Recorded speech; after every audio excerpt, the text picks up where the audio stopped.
Salut, aujourd'hui dans cette vidéo, je vous apprends à créer une animation vraiment simple pour vos streams, l'animation de JLTommy. Bon, nous, on n'a pas de sponsor, du coup, on va simplement faire une animation qui varie entre notre logo et nos réseaux sociaux. Dans un premier temps, je vous propose qu'on s'occupe de chacun des médias qu'on aura besoin pour cette animation. Donc, pour commencer, on s'occupe du fond. Et pour le fond, il me semble que c'est à peu près le même motif qu'ils utilisent sur leur maillot. Donc, c'est une image des supporters JL où on a rajouté un filtre dessus. Du coup, on va d'abord faire cet effet-là. Pour faire cet effet, on va directement sur Photoshop. On importe notre image. Ensuite, on va ajouter du bruit. Pour ça, il faut aller dans Filtre, puis Bruit. Maintenant, il faut aller dans les réglages et cliquer sur Seuil. Maintenant, on va régler pour que ce soit le plus ressemblant à ce qu'on veut comme résultat. Donc en baissant un petit peu, on a un résultat assez similaire. Notre objectif maintenant, ça va être de changer la couleur parce qu'on veut pas une image en noir et blanc, mais en teinte de gris. Déjà, pour commencer, il faut mettre tous nos calques dans le même groupe. Ensuite, il faut aller dans la courbe de transfert de dégradé, puis cliquer sur le dégradé. Du coup, ici, j'ai mis un gris et un autre gris un peu plus bleuté pour rappeler un peu les maillots. Pour finir, j'ai rajouté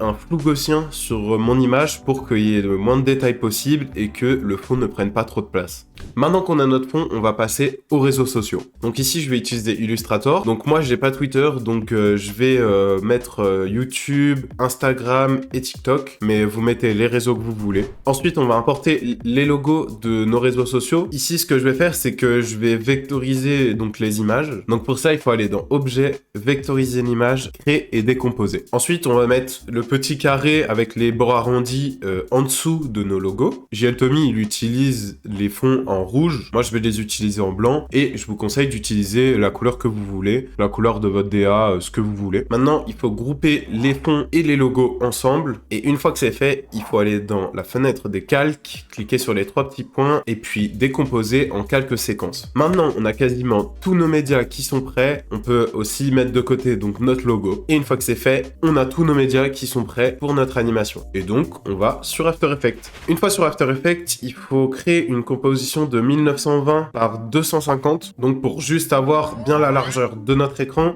mais avoir juste un petit bandeau en bas. Maintenant, on va importer tous nos médias, donc l'image de fond, notre image de profil, et pour les réseaux sociaux, ce qu'il faut faire, c'est donc importer notre fichier Illustrator directement, et là, il faut bien créer une nouvelle composition à partir du fichier Illustrator. Et ce qu'on va faire, c'est qu'on va juste aller chercher donc dans cette composition qu'on vient de créer nos logos et on les copie-colle donc sur notre composition de base. Et donc on peut aussi importer notre fond et notre logo sur notre composition. Ici, je vous conseille de cacher votre logo, comme ça nous embêtera pas quand on créera les réseaux sociaux. Donc maintenant, on va écrire donc notre pseudo pour chacun de nos réseaux sociaux. Donc on va faire en sorte qu'il soit bien aligné au centre et bien réparti dans notre composition. Maintenant, ce qu'il faut faire, c'est la partie la plus technique en soi, même si en vrai, ça va, c'est pas très compliqué. Ce qu'on va faire, c'est qu'on va créer 3 objets nuls. Donc les objets nuls, c'est des choses qui servent à relier différents éléments pour pouvoir les bouger en même temps. Ces 3 objets nuls, avant de les relier à nos différents éléments, ce qu'il faut faire, c'est bien les placer devant chacun des éléments. Et donc maintenant, on va pouvoir relier chacun de nos réseaux sociaux à l'objet nul qui est dessus. Donc ici, je vous conseille de travailler avec les couleurs pour que ce soit plus facile à se repérer. Donc moi, par exemple, pour Insta, j'ai utilisé cette espèce de petit marron. Pour TikTok, le vert foncé. Et pour YouTube, le bleu clair. Et donc maintenant, c'est beaucoup plus simple pour repérer qu'est-ce que je dois relier à quoi. Et donc ici, on va simplement donc relier le texte et le logo au même objet nul. Et donc maintenant, on peut faire l'animation où on a chacun de nos réseaux qui s'agrandissent petit à petit. Et pour ça, donc, c'est maintenant assez simple. Il suffit de faire l'animation sur nos objets nuls. Donc ici, c'est assez classique. Il faut mettre un point-clé au début, donc quand notre logo, il sera assez petit, et donc un peu plus loin, où le logo, il sera un peu plus grand. Ce qu'il faut faire, c'est décaler les animations, parce que du coup, ça fait donc le premier logo, le deuxième et le troisième. Genre, ça, il n'y a pas tout qui s'agrandit d'un coup. Donc il faut juste les caler. Et maintenant on fait l'animation où ils reviennent tous à leur taille de base. Donc ici c'est vraiment tous les réseaux ensemble. Maintenant on va arranger notre logo. Donc ici on va le mettre au début de notre animation. on le laisse quelques secondes et après ça passera donc aux réseaux sociaux. Maintenant, on passe à la transition donc entre le logo et nos réseaux sociaux et donc aussi entre la fin de notre animation et quand ça va recommencer au début. Donc ici, ce que je vais faire, c'est donc je vais double-cliquer sur donc le solide pour créer donc un carré qui prend la taille de la composition. Et ce qu'on va faire, c'est qu'on va simplement l'animer. Donc on met un premier point clé où donc notre solide est en dessous de notre composition et un deuxième où il passe tout au-dessus. On règle les timings selon la vitesse qu'on veut donner à notre solide. Et donc là, je l'ai dupliqué 3 fois. Donc une fois où il va être entre notre logo et les réseaux sociaux.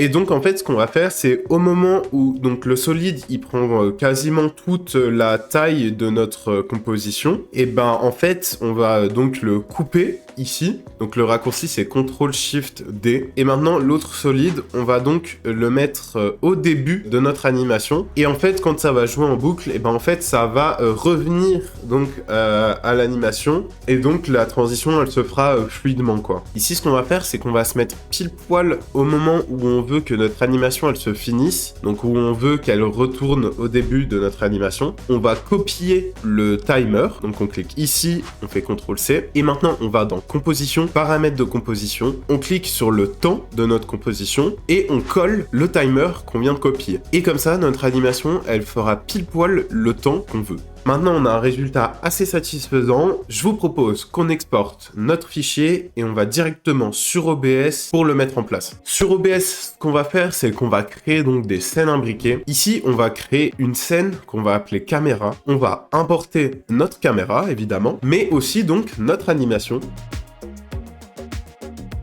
Donc maintenant, il faut régler la taille pour que l'animation soit juste en dessous de notre caméra et que l'animation ne rogne pas trop la caméra. Donc ici, si vous avez bien mis donc une composition en 250 pixels, en utilisant une caméra qui fait 1920 par 1080, j'ai trouvé donc qu'avec 355 pixels à droite, et ben en fait on arrivait à avoir un truc assez homogène où on a bien la caméra et l'animation en dessous. Et donc ces 355 pixels, ça va être notre repère aussi pour les aligner et être sûr qu'ils soient bien donc droits ensemble, parce qu'en fait si on a bien 355 pixels à droite sur notre caméra et sur notre animation, bah on peut être sûr qu'ils sont bien alignés. Et maintenant, rendez-vous sur votre scène de jeu, et ici ce qu'on va faire, c'est qu'on va donc importer une scène, et donc on va aller chercher notre scène caméra. Ici, je vous donne un petit tips pour que ce soit plus simple à mettre en place. Ce qu'il faut faire, c'est maintenir Alt enfoncé et appuyer sur la fenêtre pour la raccourcir. Donc en fait, ce que ça va faire, c'est que ça va rogner notre scène. Donc là, on peut la rogner de 355 pixels pour qu'elle se sente un carré et que ce soit plus simple à manipuler sur notre scène plus tard. Et maintenant, ce qu'on peut faire, c'est mettre notre scène en haut à gauche pour cacher le chat au staff. Et ici, pour qu'on ait le même espacement entre en haut et à gauche de notre caméra, ce qu'on va faire, c'est qu'on va appuyer sur Shift et flèche du bas 2 fois et flèche à droite 2 fois. Comme ça, notre caméra, elle est bien alignée et j'aime bien là, c'est carré. Moi, je trouve ça cool. Et c'est fini. Bravo. Maintenant, t'as une animation vraiment clean qui présente tes réseaux sociaux. T'as plus qu'à streamer. Abonne-toi si tu veux plus de contenu de ce style et on se dit à très vite. Bisous.